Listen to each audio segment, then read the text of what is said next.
So, what cards are in my wallet for second quarter 2024? Well, like last quarter, this quarter's setup is going to revolve around travel again, as I'll be visiting Angola, Botswana, and Lesotho for about 4 weeks. However, unlike last quarter, where I was traveling internationally most of the time, I'll be in the States the majority of this quarter. So this setup is going to be a tad bit different. Also, I'm running low on points across all issuers, so that's going to play a part in my setup as well. But if this kind of content interests you, give this video a like and subscribe to the channel for more content like this. So, by the time this video airs, I'll be traveling around Africa and will be there for about a month. And with that said, my Chase Sapphire reserve will be in my wallet this quarter because I'll be visiting 3 countries over the course of 4 weeks this quarter and will be using my CSR to book my accommodations. In Botswana and Lesotho, I'll be booking hotel stays on the Chase travel portal and earning 10x back on those stays. However, in Angola, I'll be staying at an Airbnb and earning 3x back on that stay. So my CSR will be earning me quite a bit of points this quarter. The CSR also earns 10x on car rentals when booked on the Chase travel portal, 5x on flights booked on the Chase portal, 3x on dining, 3x on all other travel not booked on the Chase portal, and 1x on everything else. I'll also be using my $300 annual travel credit that cardholders get each year to book my flight from Angola to Botswana. The rest of my expenses will be put on other cards, which we'll discuss here in a minute. But as usual, my CSR will be earning me a lot of points and during this quarter, saving me some money on expenses. As far as other benefits I'll be using, I get my Priority Pass membership through my CSR and will be visiting a lot of different lounges on this trip. I'll also be paying the taxes and fees on my award flights with this card, so I'll be protected by the insurances the CSR provides as well. For those that don't already have the CSR, it currently has a sign-up offer of 60,000 points after you spend $4,000 on the card in the first 3 months of account opening, which is decent and pretty much the standard bonus year-round on the card. Based on how I've been using my points over the past year, I value Chase points at about 2 cents per point. So 60,000 points would be valued at about $1,200. Now before y'all try to come for me, yes, we all know you can get much more than 2 cents per point or even less. So you might be able to get $6,000 in value out of it, or maybe only $600 in value.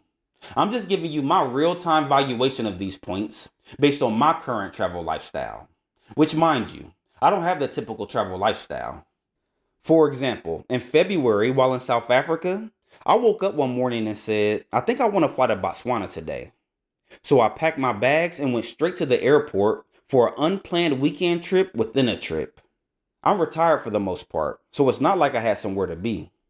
Anyway, if it's last minute like that and I don't want to pay cash for a ticket, I might just pay for the flight with points, with a redemption rate of 1.5 cents per point on the Chase travel portal.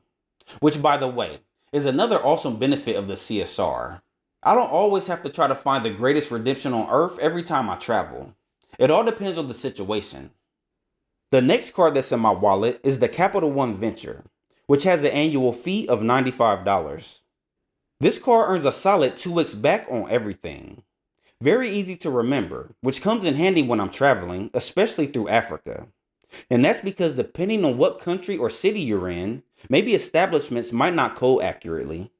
So in those places, I tend to just use my Venture, because I know I'm going to get 2x back on everything.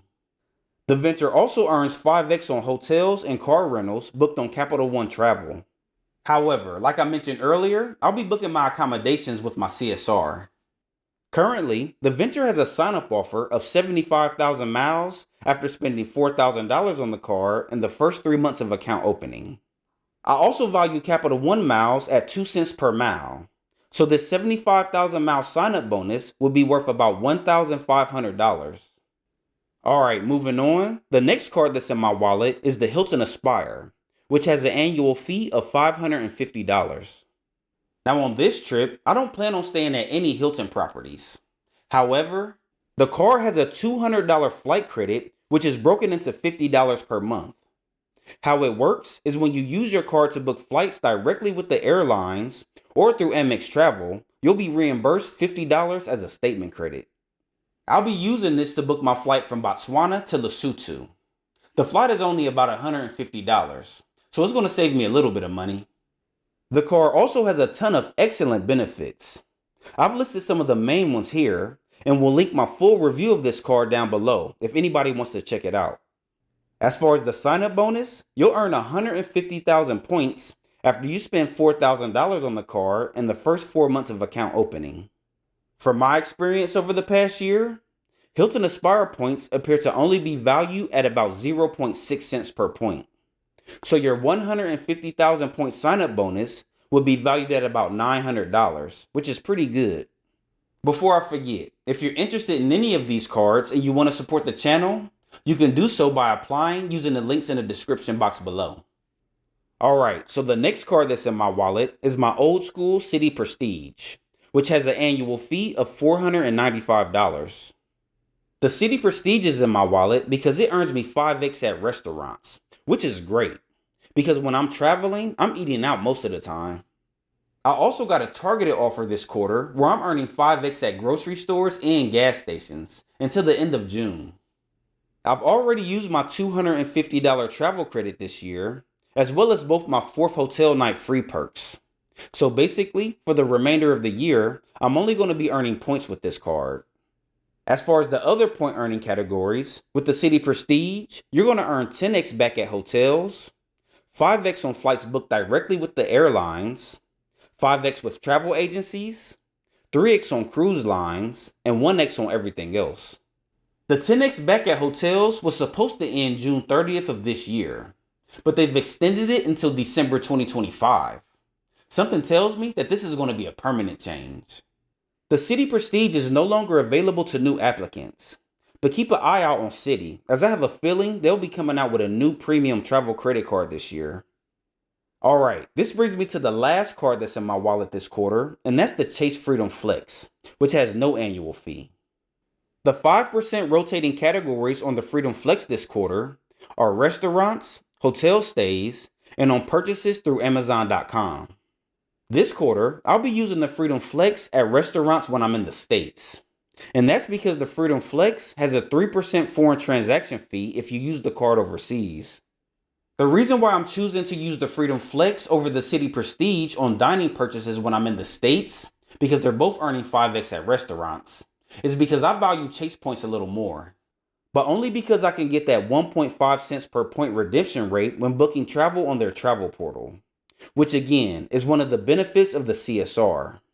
And for those that don't know, I can transfer points earned on my Freedom Flex over to my CSR, which I tend to do often when randomly hopping from country to country in Africa. I also like to keep an even amount of points across the different issuers, so I spread the love on some point earning categories. Lastly, I have family members that have birthdays coming up this quarter, and I typically order family members gifts off Amazon, so I'll be using the Freedom Flex to pay for those purchases. Currently, the Chase Freedom Flex has a sign-up bonus of $200, which is the same as 20,000 points, after you spend $500 on the card in the first 3 months of account opening. Well, these are the cards I'll be carrying around in my wallet this quarter. A simple little setup that accommodates my travel this quarter, as well as my basic needs while home in the States. I'll be traveling again in June, but haven't planned that trip yet, so I might be adding another card to the mix at some point. What about you? What does your setup look like this quarter? Let me know down in the comments section. Also, if you want to follow me real time as I'm traveling and see what I'm doing day to day, I'll leave my Instagram handle down in the description box. I'll see you in the next video. Have a good one.